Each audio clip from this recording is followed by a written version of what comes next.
In this video, we are going to see how we can always open the google.com in the USA version, even if you're in some other country like this one. So what we can do is just go to these three lines and click on the settings at the bottom. And in the get started section, if we scroll down a little bit, we can see on startup.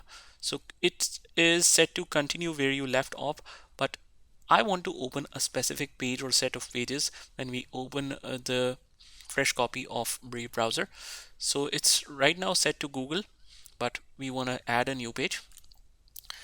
We will add www.google.usa, and the best way to do this is you can just type on Google UK or Google USA, whatever you want to open, and you will see this google.co.uk here, or otherwise just type Google USA and you will see it here without any particular region details showing here.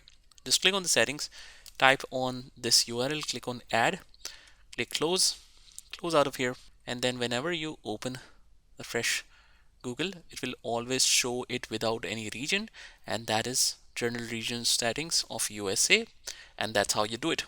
I hope you found this video helpful, and if you did, hit the like button and subscribe to our channel, and I will see you in the next one.